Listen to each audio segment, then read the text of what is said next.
Don't move. Do you feel that against your neck? This is a knife. If you struggle or make noise, then you know what happens. Yes, you've received a bit of training for this, haven't you? Everyone born into a noble family needs to know what to do when facing an assassin. Although, in the end, the advice they give is a bit silly, isn't it? If the assassin speaks to you, stay calm, and don't give them a reason to kill you sooner than they want to. The idea is basically just to stay alive longer and hope for a miracle. But I suppose miracles do happen on occasion. So, I would recommend you keep to your training and stay quiet for now.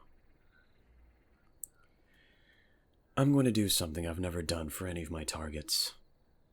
I'm going to take off this mask and show you my face. Shh, don't forget the knife. But I'm flattered you recognize me. As a potential heir to your house, I know you had to memorize the names and faces of members of rival houses, but I'm a rather minor member of the Blamont family.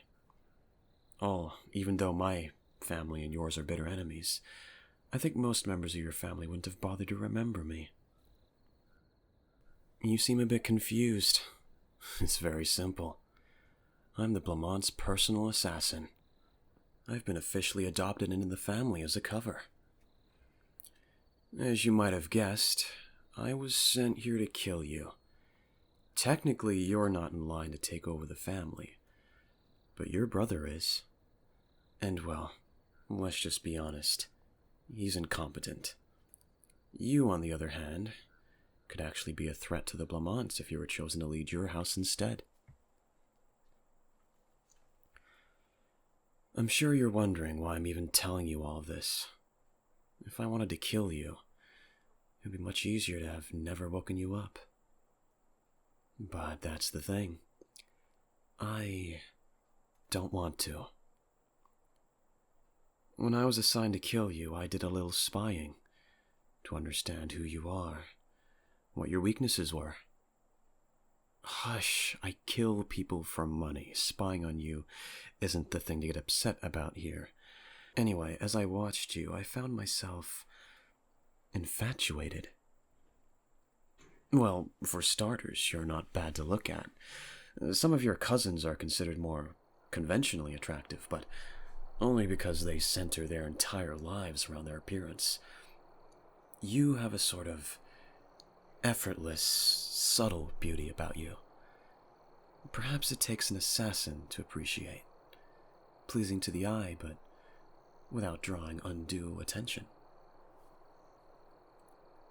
And then there's your wisdom, which is the very reason I was ordered to take your life in the first place. You're practical, and you're willing to set aside the unnecessary things that others cling to.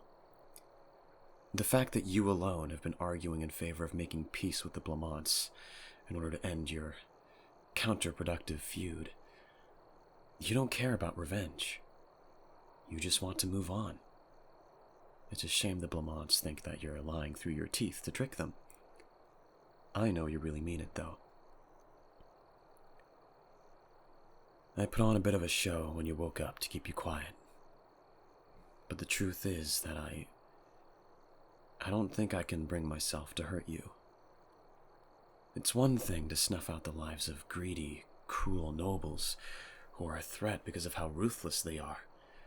But to remove you from the world, it would be a crime. You still have a sense of humor even at a time like this? Alright, fine. Both are crimes. But the former is merely a crime according to the law. The latter is a crime against humanity.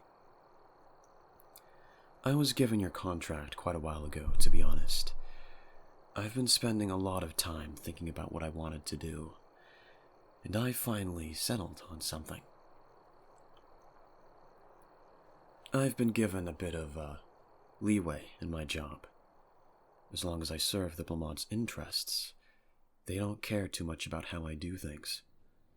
So, this is what I think we could do. I bring you back with me, and you become a Blancmant. It's perfect, see? You're not a threat to them. In fact, you can be an asset. You won't have to die, and, well, we can be together.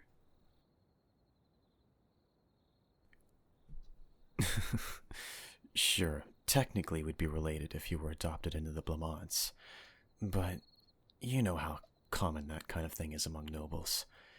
At least this way it wouldn't be a blood relation. So, what do you think? It's not a bad deal, right? You get to live, I get a chance at you, and the Blancmant's bitter rivals lose power. Everybody wins. Except your family. Yes, I suppose that's true. I don't like where this is going. And here I was praising your pragmatism. You wouldn't really be abandoning your family. You would just be... Well, okay. You would be abandoning them. But if I kill you, then they lose anyway. So you're not gonna budge on this. You insist that you'd rather die than join your family's enemies? Either you're more emotional than I thought, or much, much smarter. Yeah, even if you refuse me, I can't bring myself to end you. I suppose in that way I'm a bit emotional too. Still, you should really consider what I'm offering. Let's be realistic. The Blancmants are the winning side in this conflict. We're wealthier, we have better connections, and, as you now know, we have a skilled assassin to deal with any dangerous threats. Do you really want to be stuck where you are? If you do inherit the family, you'll be inheriting a dwindling empire. It'd be such a waste of your talents. You'll die poor and destitute after spending your life stressing and fretting over your situation. Who would choose that? Barring a miracle, it is a sure thing. Oh, well, aren't you clever? Yes, as I said, miracles do happen. But you already got your miracle. Your miracle is that you're not dying tonight. Expecting more is just delusional. And even if that doesn't happen, think of what you're giving up. If you have any chance of getting your house out of the hole it's dug for itself, it'll be through a political marriage. A forced one. But that's just it. I'm not blackmailing you into marrying me. All I want is a chance to convince you to choose me. In the Blancmant house, you won't have to bear the responsibility of leading. So it doesn't matter who you marry. You can choose whoever you like. And you know, I'm not a bad option. I've plenty to offer. I'm wealthy, intelligent, and I feel like we could really understand each other in a way that others don't. This is the only way you'd get a chance like that. I suppose technically I could join your house instead, but that's... I don't want you to take this the wrong way, but it's not as though I'm willing to drop my entire life for you. I'm interested in you, and I'm taking quite a risk by ignoring my orders, but I am genuinely loyal to the Blancmant family. Even if it's technically only a cover, I'm officially part of the family, and I'm grateful to them. But we've only just met.